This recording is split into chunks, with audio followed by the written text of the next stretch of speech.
reka turebere hamwe aho igitekerezo cya Satani cyaturutse. Mu mateka y'abantu, amagambo asa na Satani yagiye agaragara mu myemerere itandukanye. Ese koko Satani abaho? Niba hari se, ni muntu ki? Mu myemerere ya Gikristo bavuga ko Satani ari marayika waguye ngo wanze Imana akayirwanya.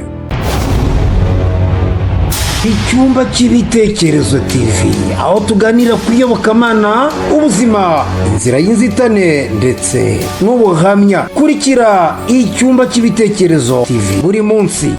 Turabasuhuje mwese aho muherereye abakurikiye icyumba cy'ibitekerezo.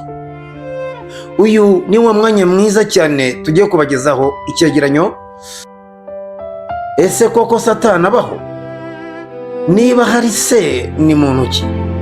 Cyangwa ni inkuru abantu bahimbye kugira ngo batinyishe abandi? Niba hari se bwo yaba ari muntu ki? Ni ikiremwa gifite isura imeze gute se? Cyangwa ni igitekerezo kiri mu bwonko bw'abantu? Reka turebere hamwe aho igitekerezo cya Satani cyaturutse. Mu mateka y'abantu, amagambo asa na Satani yagiye agaragara mu myemerere itandukanye.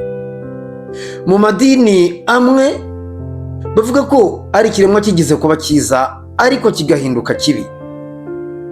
Ahandi bakavuga ko ari icyegeranyo cy'ibibi biri mu muntu. Urugero, mu myemerere ya Gikristo bavuga ko Satani ari marayika waguye ngo wanze Imana akayirwanya. Mu bindi bice by'isi bakavuga ko ari imbaraga z'ibibi, bati si umuntu ufatika.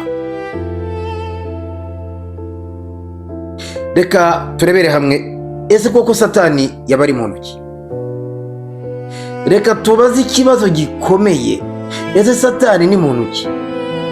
Igisubizo hano kiragoye kuko nta gihamya ifatika igaragaza ko ari umuntu wabayeho nk'abandi bantu.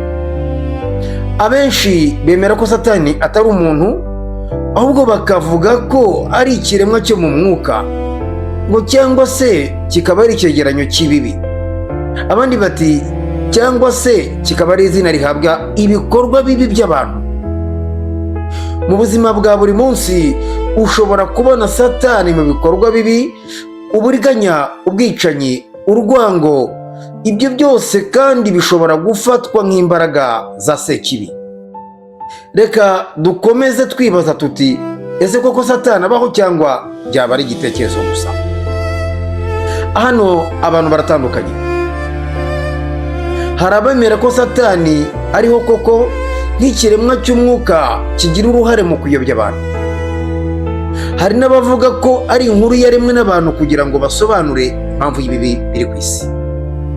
Ariko ikibazo gikomeye ni iki ngiki: niba Satani adahari, kuki ibibi bihari? Niba hari se kandi bwo, kuki tutamubonesha amaso yacu? Bamwe bavuga ko ikibazo nyamukuru atari Satani, ahubwo ari amahitamo y'umuntu. Aha hakaba hari ubutumwa bukomeye cyane. Wemera ko Satani abaho cyangwa se utabyemera, hari ukuri kudahinduka. Ibi biriho kandi akenshi bituruka ku byemezo by'abantu. Ahari ikibazo rero si Satani ni muntu ki, ahubwo ni iki ngiki: ese njyewe ndi muntu ki mu byo nkora bya buri munsi? None wowe ubitekerezaho iki? Ese Satani abaho cyangwa ni izina duha ibibi dukora? Andika igitekerezo cyawe hasi muri comment. Byose tuzabisoma kandi tuzabasubiza uko muzaba mwatanze ibitekerezo byanyu. Kandi hano mu cyumba cy'ibitekerezo buri wese atanga igitekerezo cye uko abyumva n'uko abitekereza, kubera ko buri wese agira amahitamo ye. Turabashimiye aho muherereye hose. Nge ndi Emmanuel Nshimiyimana nk'uko bisanzwe. Mukomeze kugira umunsi mwiza.